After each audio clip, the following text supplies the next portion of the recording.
Another headset. Yep. Hey, we're live. Hey, look at this, buddy. Hey, how's it going? Welcome. Hey, Welcome I back. missed you, man.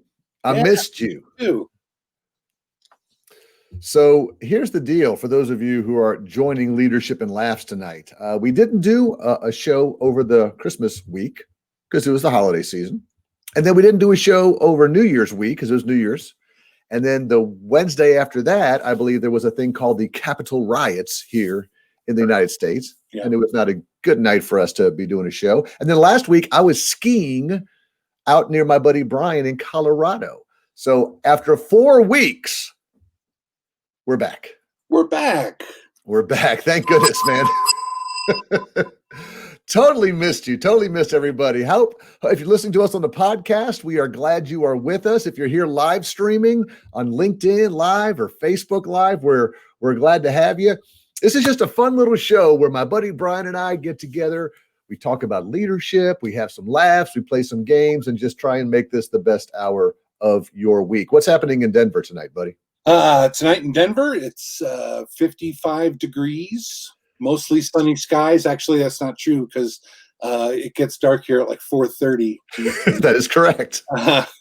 But we had a low of 33 today, so that's very similar, according to my Alexa here, very similar to what's going on in Alabama.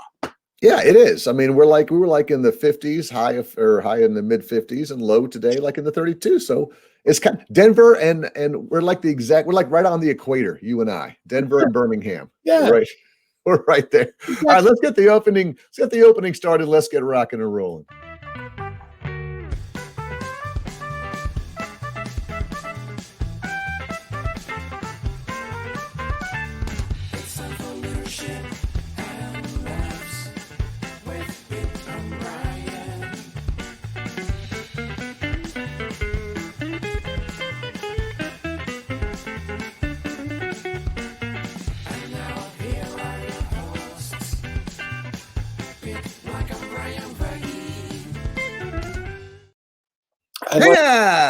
I like how one of those little scenes there is us going into a bank vault.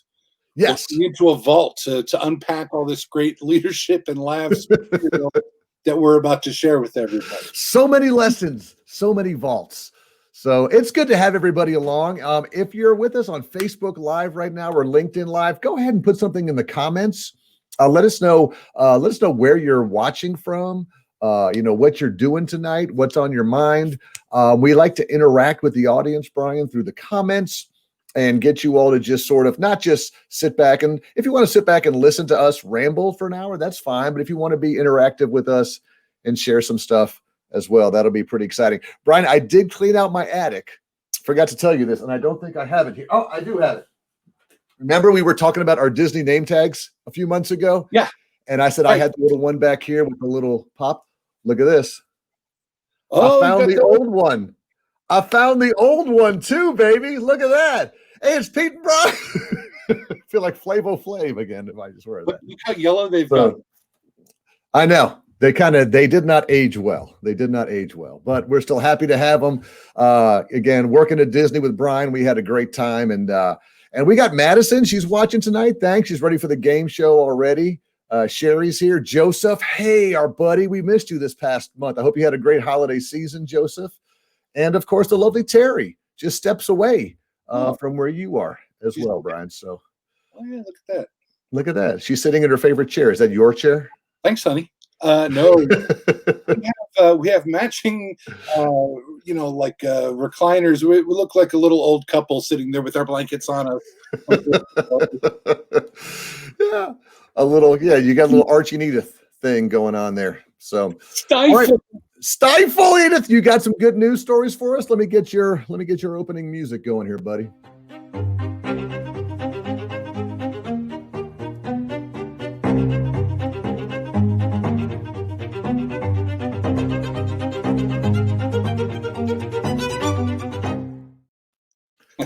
I love it.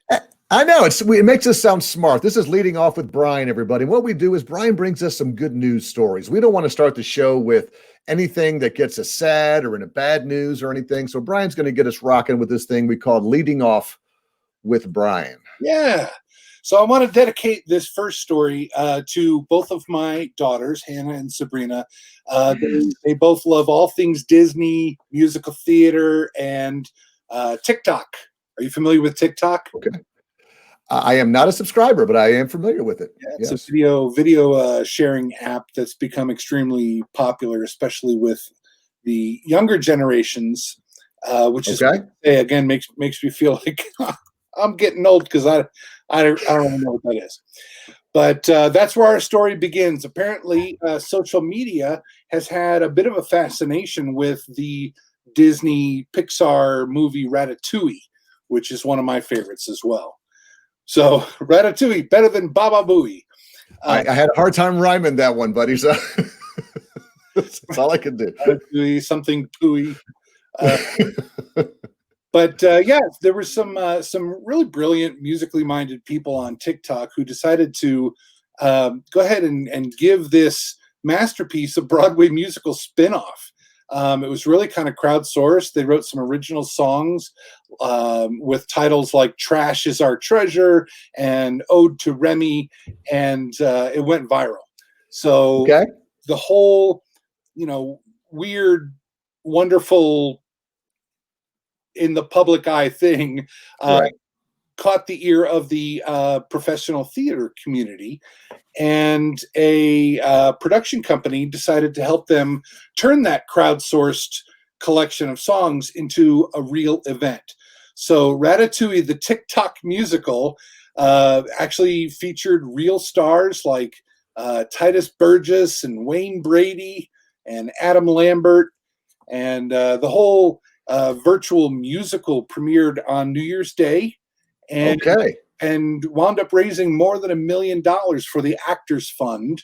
No way. Yeah, that's an organization that helps struggling performers who were affected by the pandemic because, as you know, we can't all go to the theater. Now, you and I both worked for Disney. Were they behind this? Was there any trademark violations? Did they get approval? How does this work without Disney's corporate lawyers jumping down their throats, or was it just embraced by everybody? I have to assume it was embraced by everybody. There's no way this wasn't on the radar of Disney's corporate lawyers. Okay. Wow, that's incredible. And then that's just now. Have you seen it? I have not. I would like to see it. Yeah, I have not seen it either. Our buddy Debbie. How have I not seen this? I'm old. I know. Maybe you don't have TikTok either, buddy, or maybe you do, and we just missed this stuff. It's got to be posted somewhere at this point. Well, Debbie, I'm so bad that when Brian did the story, what was it, almost 2 months ago, about the Fleetwood Mac guy on TikTok and the guy with the truck and the car and all that, remembering the Fleetwood Mac? Don't give me that. I had no idea what he was talking about. I had no clue what he was talking about. So that's exciting. And Sherry always has liked Adam Lambert. When he was on American Idol, she was a huge fan. Fan. So, all right. Well, I will have to get a TikTok account and check out Reddit. No, it's still up? We can all watch it and all proceeds go to... I don't know if it's still up. I feel like it was an event, but surely it's recorded and you can see it. We can pirate it somewhere, if you will. Yes, outstanding. During the pandemic, we saw members of TV shows like The Office and Friends, and they get together and do table reads or whatever. And one of them that I started watching recently was a shot by shot retelling of The Princess Bride with kinds of different celebrities. So fascinating, some of the stuff. You can find them if you search it. We got a lot of free time on our hands to be creative during this time. Good. And we can also have some fun playing Nintendo. Yeah. Have you ever been stuck in the hospital? Yes. Had asthma when I was a child and was in there for like 3 days back in the days. Yes. Yeah, back in the days. That was my longest stay. Being stuck in the hospital like that is no fun, especially when you're a kid. Yeah. So what better time or what better way, I should say, to pass the time than by playing some video games. So that's the idea behind the new Nintendo Switch gaming stations that are being rolled out to hospitals and healthcare systems around the country. So Look at that picture right there. What are we looking at? So here's a child in a hospital room who's using one of the new gaming stations that has come out of a partnership between Nintendo and the Starlight Children's Foundation, which is a nonprofit organization that tries to bring a little happiness to seriously ill children and their families. Wow. Very similar to what we've talked about on this show before, like places like Give Kids the World. Yeah. It's an organization like that. So hospitalized kids are going to have a chance to play more than 25 different games that they can kind of distract themselves with there. And the stations are created to be easy to clean and transport from room to room, which of course is an added bonus at a time where infectious, viruses continue to spread. And a lot of hospital playrooms that kids used to be able to go to closed due to the pandemic. So since the partnership began, really, they've been working together for almost 3 decades, Starlight and Nintendo. They have now delivered more than 7,200 gaming stations to more than 800 hospitals and healthcare facilities around the country. That just makes me so happy, because from a leadership point of view, you probably stand back and say something like, "Oh, we're a children's hospital. Let's put one in every room." Right. And then you're like, "Well, we can't do that in this hospital. And what games do they want? And what if it breaks? And how do we?" And now it's just the idea of Nintendo owning it and saying, "Here's the station. Here's the thing. Here's how you clean it. Make it portable." That's genius, genius. And just to get those out everywhere is just so nice. Terry agrees that. Just a nice thing, buddy. Yeah. Just a nice thing. So love that. All right. That was number 2. That was, by the way, I'm not sure if you got my rhyme on that. Nintendo game parts feed kids' hearts. I love it. I spent half my day trying to make your cool stories into headlines. And then I couldn't think of one for your last one. So I just put this. Creativity takes courage. Creativity takes courage. It's I love this story, buddy. It's one of the things that we've kind of been fascinated with on this show is the intentional kindness, ingenuity, and self-startedness, like genuine leadership, if you will, that we've seen from really young children lately. So in today's example of A Child Will Lead Us, I want you to meet 5-year-old Ariana Chopra. Now you've got 2 pictures for me. One is just her, and one is like a wide shot with all the stuff. Which one do you want first? Just her. Okay. How about that? Yeah, this is 5-year-old Ariana Chopra, and what she's doing here in the picture is she's actually kind of demonstrating what she did for her New Year. It's only January 20th, and this is a fresh new story. She rang in the new year in the most productive and positive way you could possibly imagine. She designed and handmade 200 cards to send to every resident at a senior living home in her hometown in New York. And no, she didn't. Yeah. So no, she didn't. And Ariana's father is a doctor on the front lines of the pandemic, so she already knew how serious coronavirus is.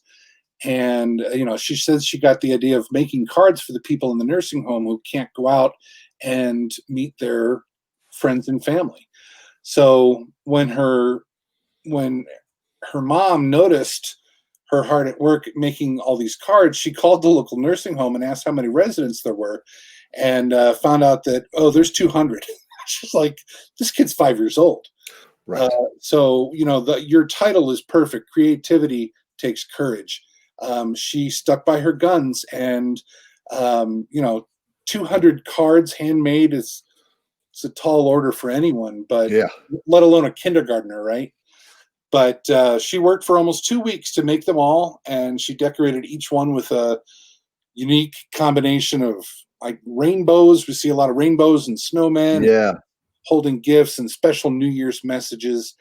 And, she didn't stop there. She actually broke open her piggy bank and bought the residents a few more gifts, including a cute little Santa Claus statue for their meeting room. So anyway, what a great example to all of us.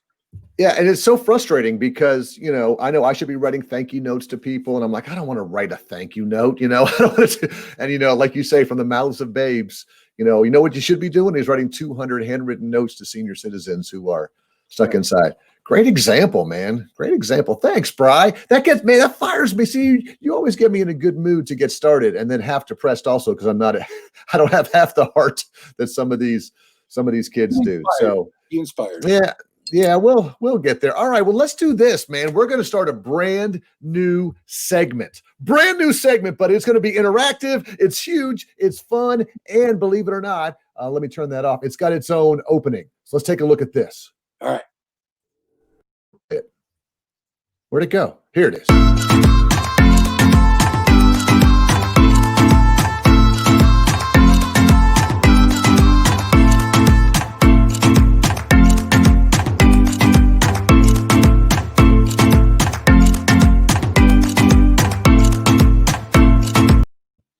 Lead it or leave it. You like that? He was reaching for it, and then he had to make a choice. He had a struggle, and then he was going to lead it or he's going to leave it. Reminds me of Wile E. Coyote.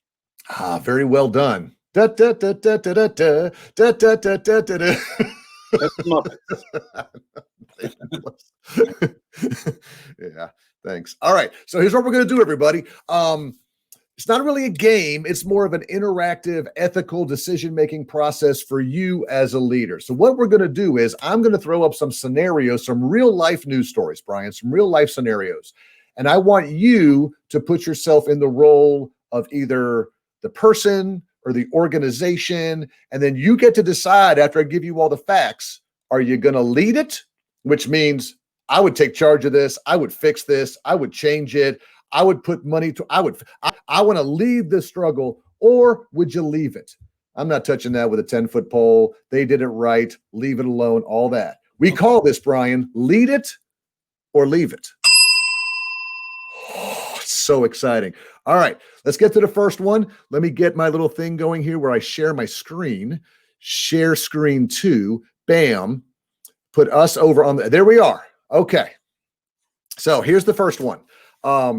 Should NFL or NBA coaches tank a season, Brian, to get higher draft picks? So I take you back to the story a few weeks ago. If you remember the end of the NFL season where the Philadelphia Eagles were playing and they had their backup quarterback, Jalen Hurts, in. He was doing a good job. And what they decided to do was put their third string quarterback in because they wanted to lose the game. If they won the game, they would have gotten the 9th round draft pick. If they lost the game, they get like the 6th or 5th round draft pick. So you can imagine the coach decided to tank the game, sort of put in his bad quarterback and make up examples for it and all that. And you had a bunch of Eagles fans and former Eagle players saying things like, I've never been more ashamed to be associated with this team than I am tonight. I would love to be a fly on the wall. You ask these guys to play injured. You ask them to play hurt. You ask them to give 100%. You ask them to lay it on the line. And tonight, we just go out and tank and kind of give it all away. So if you're going to lead it, you're going to say, I'm not doing that. I'm going to lead this baby where we're going to play hard and do, or if you're going to leave it, you say, you know what? Tanking is fine. Tanking is fine. That's as long as we win, as long as we get better draft picks, that's okay. What are you going to do, Brian? This is one of those things, Pete, that just goes to integrity, because I think we all realize that, you're competing against 31 other NFL teams, right? And we all realize that teams do this. And they've even given it little names like, when Tua Tagovailoa was coming out, it was tanking for Tua, right? Yeah, absolutely. You got to lose games so you get a better draft pick.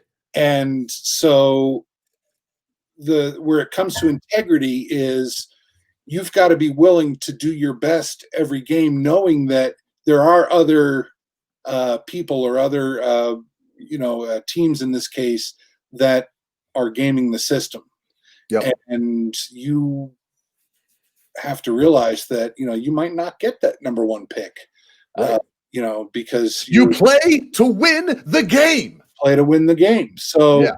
I'm with Lisa Downs, who says lead. There she is. Lead it, play it out. Doesn't matter what you get. Caleb agrees also. He wants to find him. Yeah. So, you're playing it. Sherry, the effervescent Bama fan, would always leave in Jalen Hurts. I got 2 points of view. I think I would lead it. I think I would play because we play. But if I was the GM of the team and I'm thinking of not just the players, but of the fans, does a general manager tell? I mean, it's tough. I think I would always stick with the lead it. I would stick with lead it. You've got to play. You got to play. That's why you're there. You also have to know your audience. That's true. Especially, Eagles fans are kind of known. They have this reputation of, they're not afraid to call out their team when they feel like their team has done something wrong or bad, or, they'll, so know your audience. Know your audience at the same time. Good one. All right. Let's lead it or leave it. Number 2. Brian, you're the CEO of Macy's. Congratulations. You're the CEO of Macy's. Huge flagship stores can and should close down. They have the right to close down. So again, we're talking about Chicago. We're talking about the Magnificent Mile. We're talking about Macy's is closing their flagship store on Macy's Magnificent Mile. It's 170,000 square feet. It's going to close after about 8 to 12 weeks of a sale. They've been there for 45 years. Now, if you're going to lead it, you're going to find some way to keep this store open. If you're going to leave it, you say, you know what? Retail's going away. I'm not a sucker. Close down these bad boys because it's all going to retail. Brian, are you going to lead it or are you going to leave it? I'm going to lead it. Give yourself a bell. You've got, especially when you're talking about, certain flagship stores, if you're going to have to shut down the Macy's in the Aurora Mall here in Denver, that's one thing, but you're not going to shut down Macy's on Fifth Avenue. Right. And that's my struggle too, is I know retail is hard right now and I know they're struggling, but when you start getting rid of your big, you're almost throwing in the towel. Have you really sat down at the table and reinvented what you could be, reinvented what you could do, added something else to your thing? Caleb's going the opposite way. Caleb is saying, nope, leave it. Retail's dying. It's got to go. That's a good leadership move. But this is a tough one for me because I agree with you. When I'm not in the retail business, but I understand the struggles they're having right now. But I would just want to do everything I possibly could to fix it. All right. This is one of my favorite ones.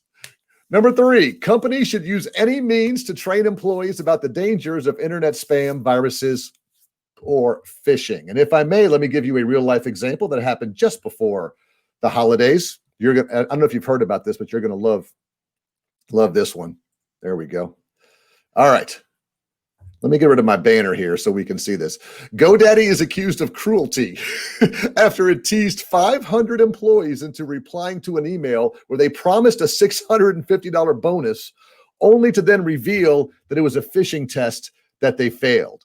So what they did was they sent this email out, and you'll have it on your screen here. And if you're listening on the podcast, it says, "Happy holidays, GoDaddy. It's been a record year thanks to you that we can celebrate together. We want to show our appreciation and share a $650 one-time holiday bonus. To ensure that you receive your one-time bonus, please select your location and fill in the details by Friday, December 18th. You've got to do it by then or you don't get your holiday bonus. Click on the United States, or if you work somewhere else, click on that."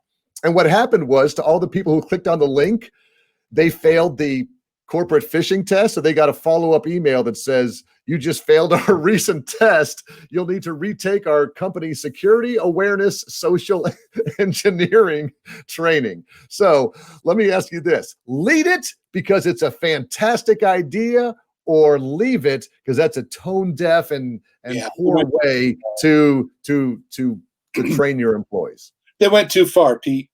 I think You're going to leave. I'll leave it.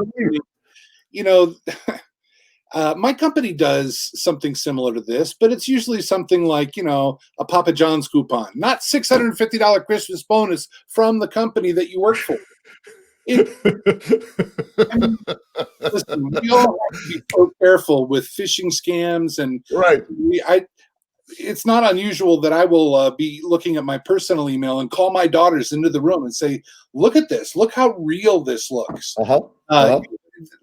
Apparently, I won a contest for a free Disney cruise or whatever, Right. and I'm like, "Here's the thing: I didn't apply for, I didn't enter a contest, and look how real it looks." And I'm trying to teach them, but this one is, like you said, it's tone deaf, and I'm leaving it. No, I didn't say it's tone deaf. The article said it's tone deaf, buddy. Give me a bell because you're wrong.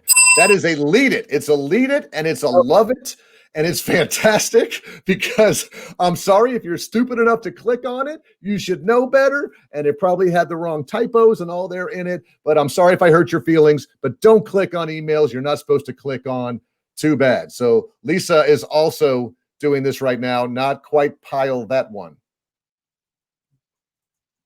Not quite like that one. Yeah. So click here for free Disney tickets. Click here for that. I don't know. It's inappropriate. And I guess I have more of a, I just think like the part. ENFP, ENTJ. I didn't like That's all. where it's basically an email from the company you work for telling you got a Christmas bonus. Yeah. Click here. Gary. Don't click on it, baby. Don't click on it. All right, let's do one more. That's our girl. Thank you, Sherry. Yeah. All right, let's do one more. Do we have time for one? I think we do. We're almost to the 7:30 game time. Let's do one more. All right, last one. Emotional support animals no longer supported per the FAA. So let's talk real quick about this, buddy. And this came out in late December as well. Emotional support animals will no longer be permitted. Actually, this is January 5th of this year. It says new federal rules are set to go into effect that significantly narrow the definition of service animals. As a result, emotional support animals are no longer considered service animals, and airlines, which previously had to make accommodations for them, will no longer be required to do so. It's been hotly debated. The officials got over 15,000 comments on the rule, but it was finalized and went into effect January 11th. The officials say the goal is to have safe and accessible travel, and others hope the change will bring order to a situation that threatened to undermine the credibility of those who traveled with legitimate service animals. So now we're saying emotional support animals are not legitimate. So, my friend Brian, if you lead it, you say yes, good job by the FAA. If you leave it, you say that is the worst thing. They should let emotional support animals on. Are you leading it or are you leaving it? Me, I'm leading this one. I feel like we shouldn't have gone down that road to begin with. You know, the article mentioned support hamsters and emotional support turkeys. Come on. Yeah. I think that's an ESPN. Come on, man. Come on, man. Yeah, I know. It's one of those things where I just traveled. I just went out to Denver for a ski trip last week, and the amount of, you see ones that, I gotta be careful how I word this. They use the word legitimate. You see a lot of legitimate service animals. I saw a lot of ferrets and small tiny dogs that are labeled emotional support and all of that. And while some of that may be real and may be true, you have to admit some people may have been trying to game the system, and then we start having to now it's going to be Noah's Ark on every single thing. So I'm a lead it as well. I'm a kind of lead it. Hey, something else that kind of happened real quick that I want to bring your attention to. I was reaching out to a bunch of old Disney friends because I found a lot of stuff in my attic over the holidays. And I'm like, I haven't contacted these people in a long time. One of the people that I hadn't contacted was my buddy Darren, who worked with me at Port Orleans back in the 90s. And his first comment is just to mock you. So Darren, welcome aboard. This is how we do it. He has to disagree with Brian. Fishers use those tactics to lure anyone to click the link. It's all about getting your employees to recognize what being lured is look like. Do you want to change your mind, Brian? I get it. I just didn't like the. I'm totally behind, the internet security and phishing traps that our corporate IT department set for us. I just didn't like the, that's like giving somebody a fake lottery ticket. Have you ever seen those? Yeah, absolutely. And then you get it on video of that. They're like, Yeah. they thought their life just changed. Yeah. I just, I can't. Let me tell you where I would agree with you. I would agree with you if the company came out and maybe this happened a few months earlier and said, hey, everybody, it's been a tough year. We've had to cut bonuses. No one gets raises this year. I'm sorry. And then the email comes out. I think that's a dig. So if they did that, then I would agree with you. But if they didn't do that, if it was just a general thing, interesting. But hey, I'm glad to have you, Darren. Thanks for being on here. Caleb wants to get an emotional support certificate for his lizard as he goes there. So that's where we'll end up going. Which in the Geico. Yeah. Let me tell you something, buddy. My daughter's been on here for 30 minutes waiting for something magical to happen. And you know what? It's time.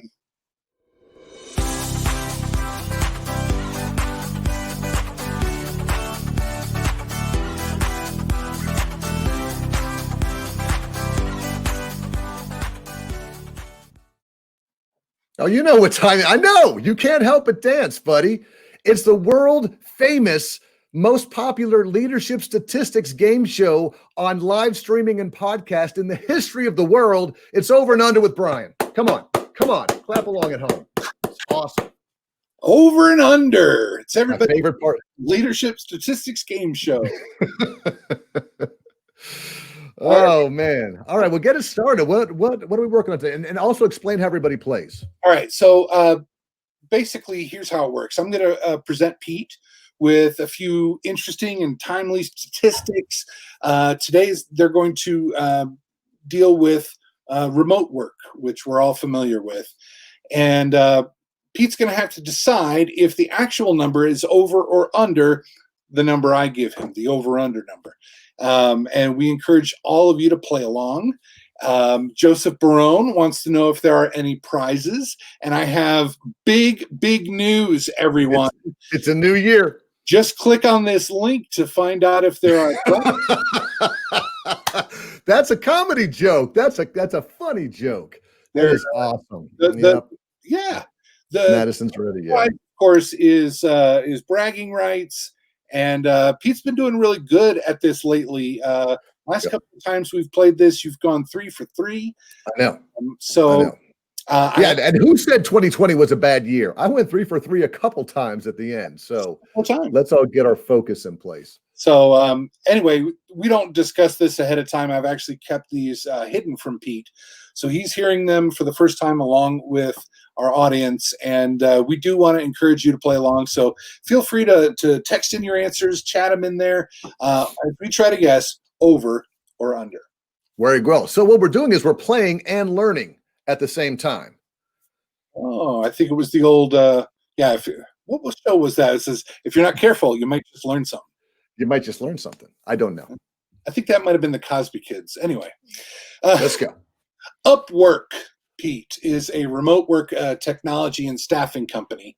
And we recently commissioned a survey of over 1,000 business owners, HR managers, and CEOs, leaders across a wide spectrum of industries nationwide. And it's important to note that this survey was conducted from October 21st to November 7th, 2020. So, Q4. If you will. Unless, my friend, you're on an October 1st fiscal year, that's going to be Q1. Good call.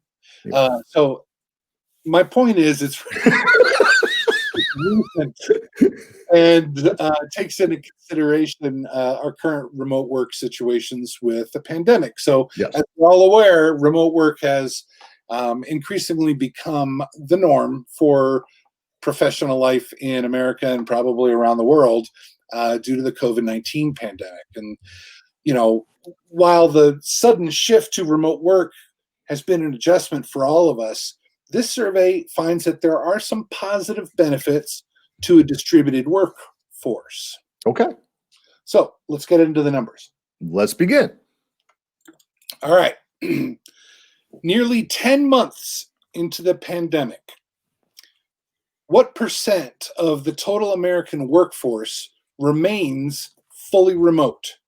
Over or under 38%?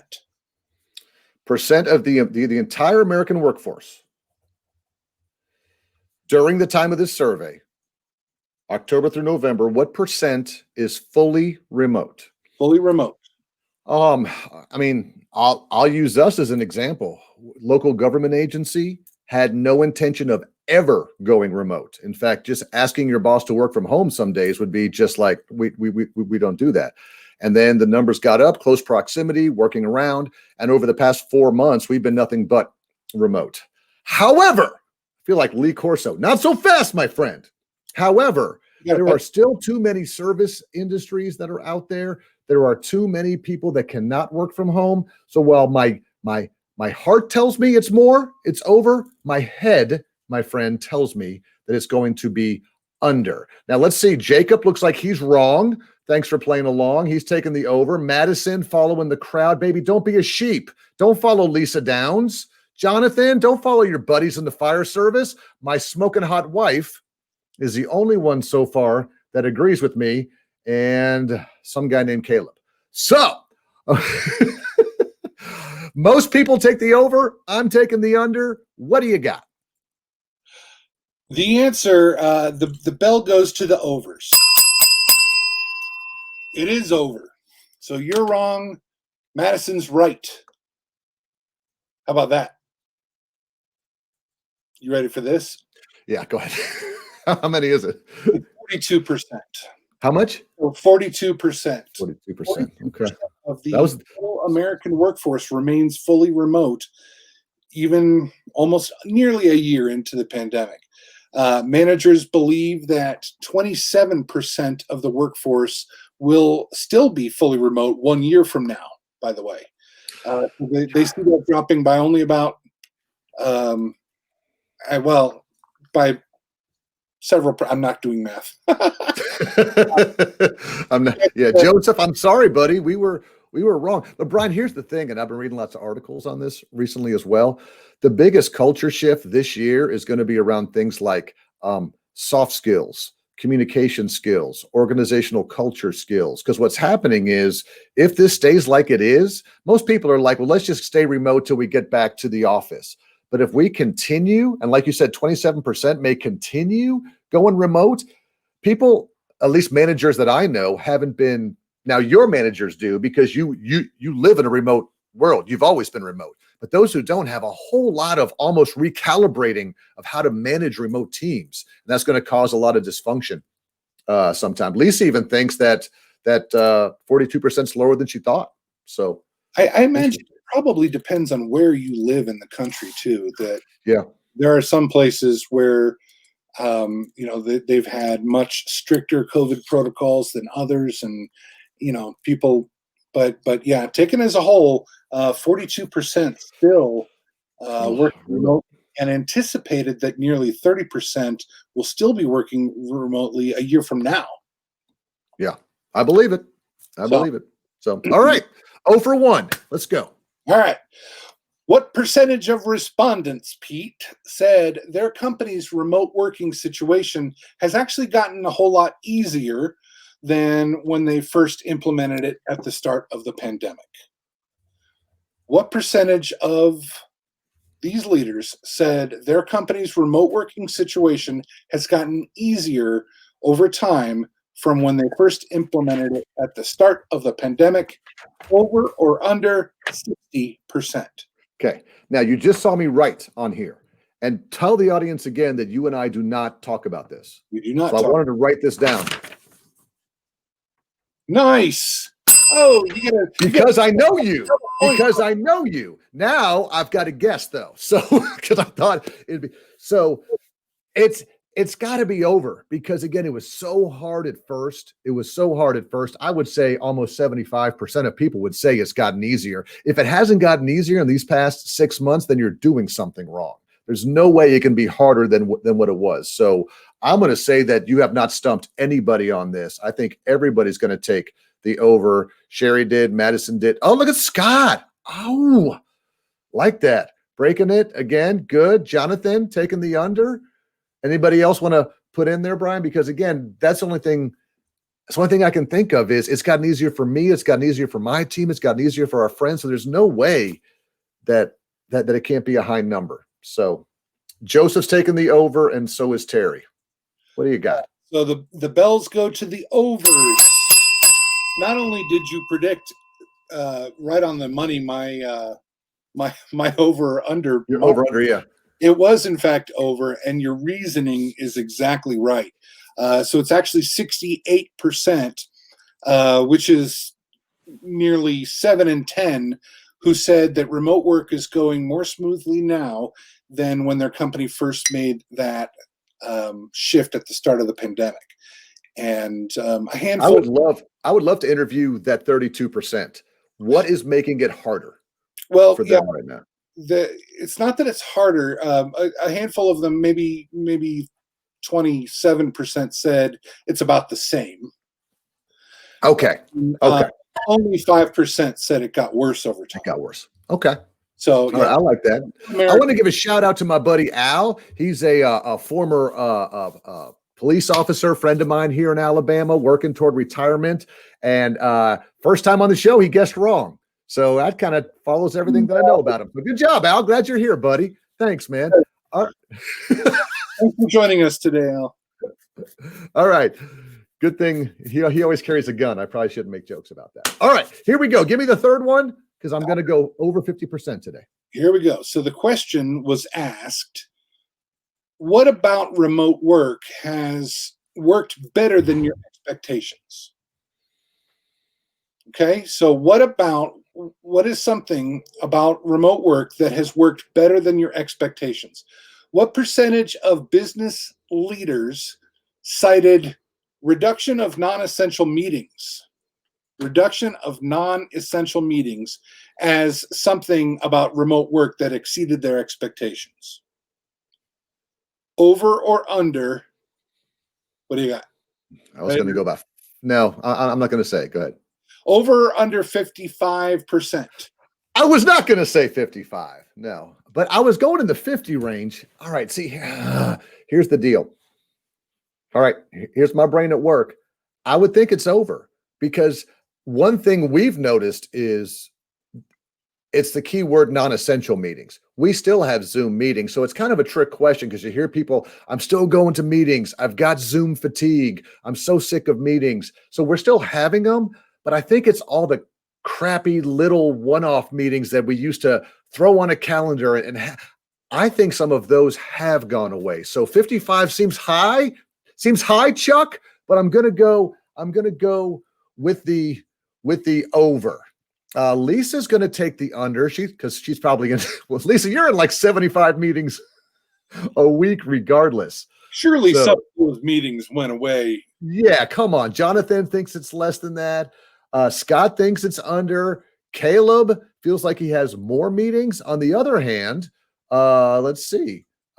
Sherry thinks it's over. Jacob, thanks for joining us tonight. As I see you there, he went with the over. And Al is consistent. So we'll just go with that. So let's go, buddy. Lay it on me. Make me 2 for 3. You're 2 for 3. It is over, and it's 70%. Yeah. It's way over. Yeah. The survey showed that increased productivity and flexibility continue to be, some of the key benefits of remote work. And 70% of managers cited reduction of non-essential meetings as something that exceeded their expectations. Here's some more. 60% cited increased schedule flexibility. I can see that. And 54% cited no commute as aspects of remote work that have worked out better than expected. Lisa also says she's back to, meetings all week. Caleb says he feels like he has more meetings as well. But the thing you talked about, scheduling flexibility, just to be transparent, I struggle with that, because there's some days when I work from home. I work from home all days now, but I'm so used to being on, so to speak, when you're in the office. You either want to be delivering or in a meeting. If you're sitting around having side chats and all that, you feel like I need to be going back to work. So I carry that with me when I come home. So I'll come to the office at 7 up here, and I'll stay here till about 5 or so. sick, so I'm working longer, but during that time, I'm also feeling guilty if I get up and do something. So I think that's my own little thing I've got to deal with. But I think that the scheduling flexibility, I know my team loves it because they get up and work at 5 a.m. And before they'd have to get up and get their kids ready and get them to school and then drive to work and then have to work like an 8 to 5 shift. Well, now they can work a 5 to 3 or a 5 to or whatever because it's a huge benefit. Yeah. So I love that. Well, what did we learn tonight, buddy? Well, I think what we learned is that this shift to remote work that we all experienced about a year ago, continues to be an adjustment, but it looks like it's here to stay for a lot of it. Yeah. And we'll have to see what the repercussions are that around office space, around real estate, around organizational culture, around the skills that you need to work and communicate. Yeah. We're going to see all that. Hey, that was good, man. 2 out of 3 is not a bad way to start. If you went 3 for 3, put your name in the comments. Say, I went 3 for 3. So tomorrow when you're in those long staff meetings and people say, what? Why are you smiling? You go, I went 3 for 3 on over under. What's your deal? So yeah, harumph to that. All right, one more segment, then we'll wrap this bad boy up. If only I had an opening music clip.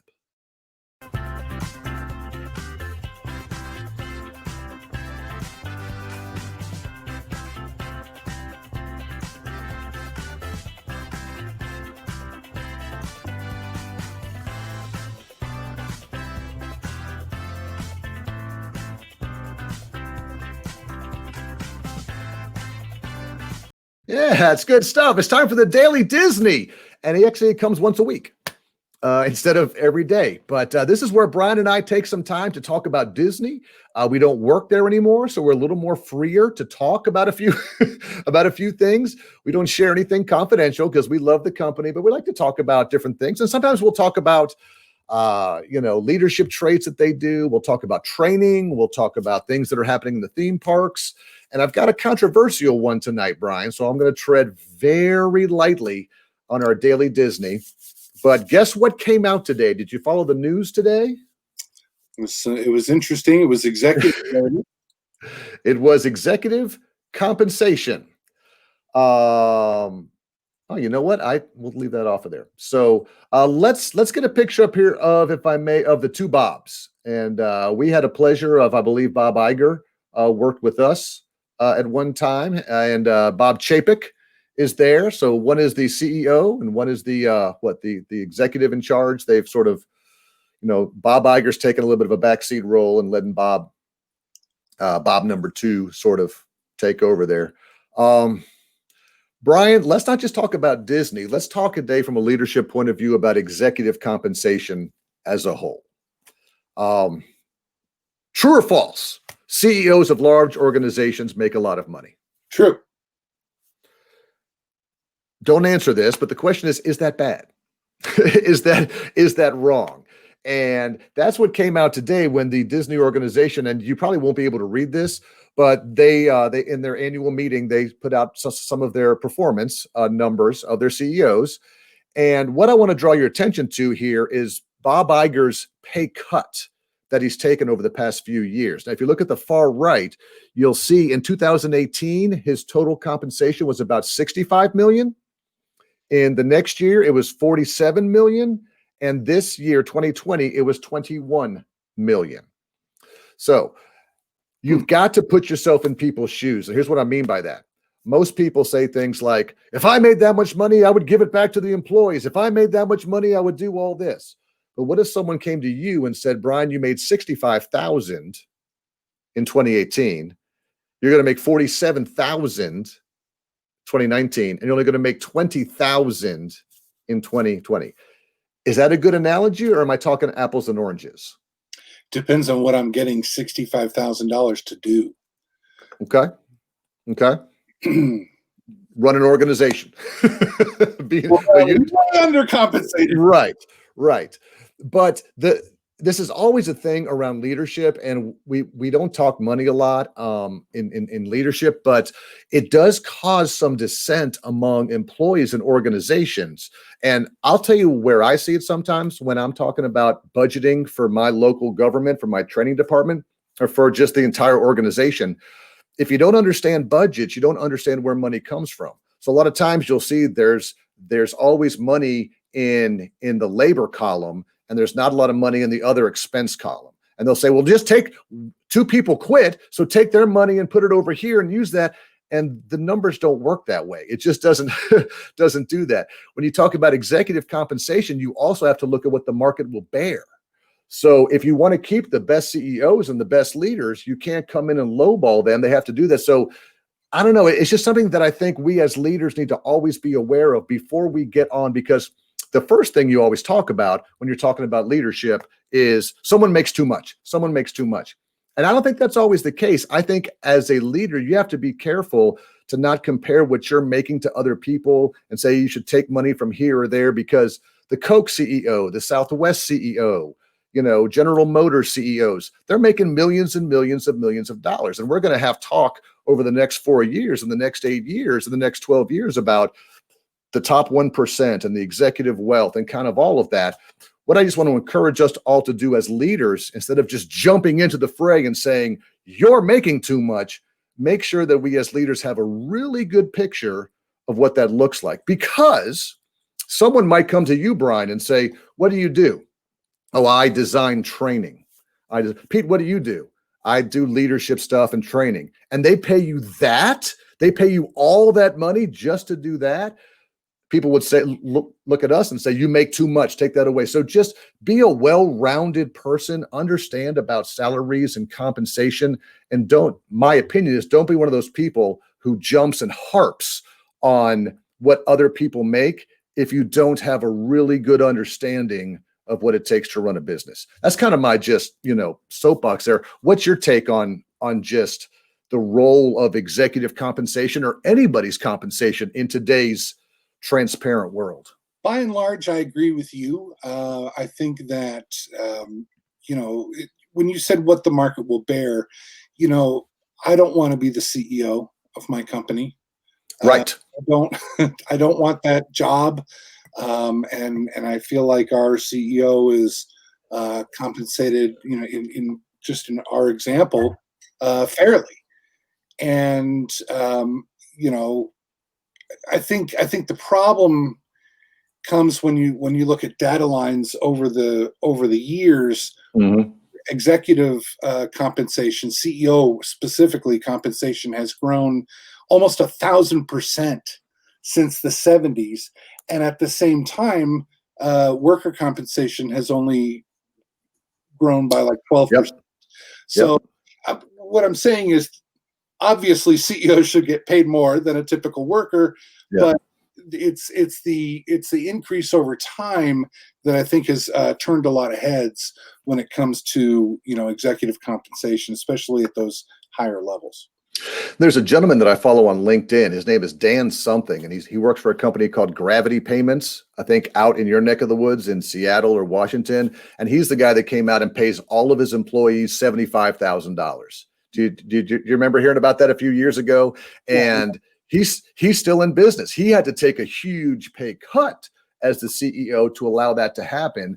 But he's like driven by mission and by purpose and kind of all these things. He may be a private company. I'm not sure if he's on the stock exchange or not, but you have a whole lot of different variables when you're relating to stockholders and shareholders and things like that. So there's a lot to be learned. There's still a taboo topic.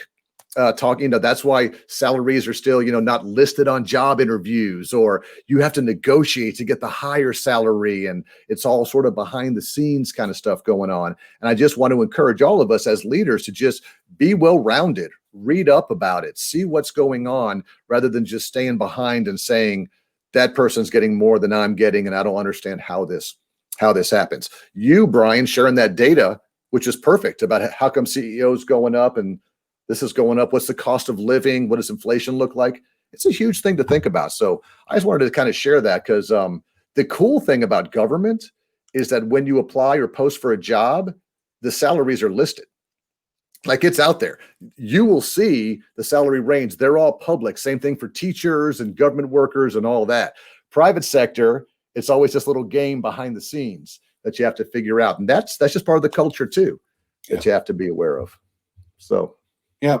And total compensation includes things like a $650 Christmas bonus that you might want to click on. You never know. You never know. That just might pop up. So, man. Well, this has been a good show tonight. Thank you for sharing. We had some good stories to begin. Am I right? And then we've had a little fun playing Love It or Lead It or List It or Love It, Lead It. Love it or leave it. Love it or leave it. Then we played over under, and then we just talked about what compensation is and how we as leaders need to be well versed in that. So I think it's been a really, really good show. What do you want to say to all our listeners tonight, buddy? Hey, I just want to say, everybody, Happy New Year. I know that we're 3 weeks in now, but we still want to wish everybody a Happy New Year and have a great 2021. And everybody be kind to each other. Put some more kindness in the world, and take care. We love you guys. I appreciate that. Tell me you can hear the music tonight. No. You still can't hear the music. No music. Okay, how about now? How about now? There it is. But can you hear it? Yeah, now we can hear it. Oh, how about now? Yes. Now? Yes. Now? Hey, for all of you that are listening and watching live right now, please like us, put some comments in there, give us some hearts, some thanks, forward it to your friends. We'll be here again next Wednesday. We don't take ourselves too seriously. We just like to have fun and talk about some things and make everything great. So I echo Brian. Let's have a kind week. Let's have a good week. Let's be nice to each other. And we appreciate all of you. That's why we do this. So thanks, everybody. Brian, I'll talk to you after the show for the after show breakdown. All right. All right. See y'all.